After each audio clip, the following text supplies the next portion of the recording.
Pemerintah harus tunduk kepada rakyat dan bukan sebaliknya.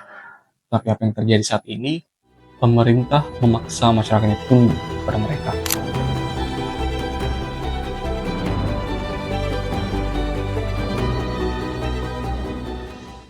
Tapi tenang, video ini bukan untuk mengajak teman-teman melakukan revolusi, tapi video ini dibuat untuk menyampaikan keresahan-keresahan yang telah kami himpun di Instagram Trisite Project. Kalian bisa mengunjungi Instagram Trisite Project dan jangan lupa follow. Pemerintahan Prabowo belum genap 1 tahun, tapi entah kenapa masyarakat sudah merasa resah dan khawatir dengan kebijakan-kebijakan yang diambil pemerintah saat ini. Sebenarnya sih bukan hanya kebijakannya saja, tapi juga respon atau bagaimana pemerintah menanggapi reaksi masyarakat-masyarakatnya terhadap kebijakan-kebijakan yang mereka ambil. Alih-alih memberikan respon yang tenang dan mencoba untuk menenangkan masyarakatnya, pemerintah malah melakukan konfrontasi balik. Bagaimana rakyat mau tidak marah kan? Yang gelap kau. Saya malah meragukan nasionalisme kalian. Kampungan menurut saya. Dari masak aja. Untuk memahami ini, mari kita ambil 2 contoh dari kebijakan-kebijakan yang telah dibuat oleh pemerintah Prabowo. Mungkin bisa kita gunakan adalah makan bergizi gratis, dan ya yang baru-baru kemarin yang berhasil membuat masyarakat betul-betul marah adalah pengesahan RUU TNI.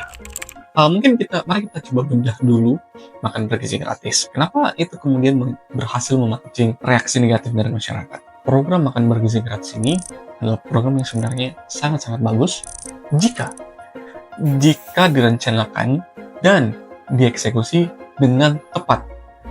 Nah, tapi apa yang terjadi? Yang terjadi adalah satu, program ini terlalu dipaksakan sehingga menjadi tidak efisien. Tidak efisien di sini maksudnya apa? Tidak efisien dalam sumber daya manusia dan tidak efisien dalam anggaran.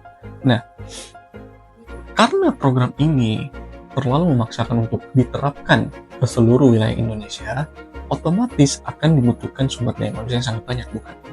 Nah, masalahnya adalah yang terjadi sumber daya manusia tidak cukup, dan kemudian karena sekali lagi diterapkan ke seluruh wilayah Indonesia, untuk membeli bahan pokok, untuk memenuhi biaya operasional, dan untuk menggaji karyawan atau mereka yang bekerja di dapur makan bergizi gratis ini kan membutuhkan anggaran yang sangat banyak.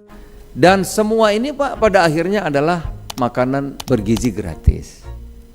Bapak bayangkan kalau nanti semua Pak itu anggarannya 400 triliun lebih. Sekarang 71 sampai bulan Juni. Nah, itulah kemarin dilakukan efisiensi besar-besaran. Nah, hasil dari efisiensi itu akan dialokasikan ke biaya makan bergizi gratis tadi. Untuk masalah ini sebenarnya solusinya sederhana. Apa itu? Mungkin kalau pemerintah mau membuang egonya sedikit saja, pemerintah bisa mencoba untuk menerapkan makan bergizi gratis ini ke daerah-daerah yang benar-benar membutuhkan makan bergizi itu sendiri. Nah, hasilnya apa? Hasilnya sumber daya manusia yang dibutuhkan tidak akan sebanyak itu, anggaran juga bisa lebih diefisienkan karena cakupannya akan lebih kecil, dan akan lebih tepat sasaran karena akan secara langsung mendapatkan target mereka yang benar-benar kekurangan gizi. Tapi juga yang kedua, standarisasi gizi dan stakeholder yang tidak jelas. Teman-teman bisa cek di berbagai media sudah banyak memberitakan makanan-makanan yang terdapat di dalam paket makan bergizi gratis itu ternyata belum memenuhi standar gizi. Teman-teman bisa cek sendiri, bahkan ada makanan atau paket makanan yang gizinya itu energen, 1 buah pisang, dan juga biskuit. Bahkan parahnya ada banyak siswa yang sampai keracunan. 40 siswa sekolah dasar negeri di sudah gizinya tidak dapat, keracunan pula. Nah, selain tidak standarisasi gizi, stakeholder yang akan diajak bekerja sama juga tidak jelas. Sejak awal pemerintah tidak merencanakan misalnya dengan UMKM mana mereka akan bekerja sama atau akan berkolaborasi untuk menyediakan makanan. Ini membuktikan bahwa sejak awal pemerintah tidak merencanakan program ini dengan baik, karena ya pertama menu makanannya tidak jelas, stakeholder yang akan mereka ajak bekerja sama juga tidak jelas, terus pengawasannya tidak jelas, standarisasi gizinya juga tidak jelas. Terus yang terakhir, status kepegawaian mereka yang bekerja di dapur makan bergizi gratis ini juga tidak jelas. Ya, jadi bagaimana masyarakat tidak skeptis kan terhadap program ini dan menimbulkan banyak sekali asumsi. Yang kemudian asumsi-asumsi inilah yang mendorong masyarakat menjadi marah atau bahkan memberikan respon negatif gitu. Terus contoh kebijakan yang kedua adalah RUU TNI. Saya akan coba menjelaskannya dengan singkat saja. Satu, tidak jelasnya urgensi. Nah, pengesahan RUU TNI ini atau bahkan untuk diajukan dibahas saja itu menimbulkan banyak sekali pertanyaan. Apa sebenarnya urgensinya sampai pemerintah mendorong RUU TNI ini untuk dibahas? Seperti apakah memang ada masalah di dalam Indonesia yang segenting itu sampai mengharuskan tentara untuk memasuki jabatan-jabatan sipil? Terus yang kedua, tidak transparan. Pembahasan RUU TNI ini dilakukan secara tertutup dan diam-diam. Bayangkan, kalau saja kemarin tidak ada yang menerobos masuk ke dalam rapat, mungkin kita tidak akan tahu kalau RUU TNI itu sedang dibahas. Bahkan draft untuk RUU TNI ini saja, itu sampai hari ini belum ada. Terus yang ketiga, kesannya terburu-buru dan dipaksakan. Pahami teman-teman, UU itu harus dibahas dengan hati-hati dan memerlukan waktu yang lama. Kenapa? Karena ketika RUU ini disahkan dan kemudian diimplementasikan, sudah otomatis dan sudah pasti akan memiliki dampak langsung kepada masyarakat. Terus berikutnya adalah pembuatan RUU ini itu tidak melibatkan masyarakat luas. Terlibat di sini bukan serta-merta maksudnya harus terlibat dalam proses pembuatan ini, bukan. Seminimal-minimal pemerintah harus mensosialisasikanlah pada masyarakat, atau seminimal-minimal pemerintah memberitahukan kepada masyarakat, oh kita bakalan membahas undang-undang RUU TNI loh. Oh nanti RUU TNI itu isinya A, B, dan C loh. Oh nanti RUU TNI dampaknya A, B, dan C. Jadi setidaknya masyarakat tahu gitu apa yang sedang dilakukan pemerintah. Tapi juga yang terakhir, sepertinya pemerintah tidak mempertimbangkan apa yang telah terjadi di masa lalu, di mana keterlibatan militer aktif di berbagai jabatan sipil ternyata menciptakan dua fungsi. Tapi pemerintah berdalih, katanya tidak akan menciptakan dua fungsi sama sekali. Begini teman-teman, dua fungsi itu bukan berarti kita mengulangi apa yang terjadi di Orde Baru, bukan. Dua fungsi itu seperti ini. Dua fungsi maksudnya adalah prajurit TNI aktif itu memiliki peran ganda. Satu, mereka berperan sebagai penjaga keamanan dan kedaulatan negara. Tapi juga dua, berperan untuk mengatur jalannya negara. Nah, mengatur jalannya negara ini hanya bisa dilakukan jika menduduki jabatan-jabatan sipil. Nah, itulah yang dimaksud dua fungsi, teman-teman. Jadi ya, dari kedua contoh kebijakan yang diambil pemerintah tadi, sepertinya sudah jelas mengapa masyarakat begitu resah, begitu khawatir, dan sampai marah terhadap pemerintahan Prabowo saat ini.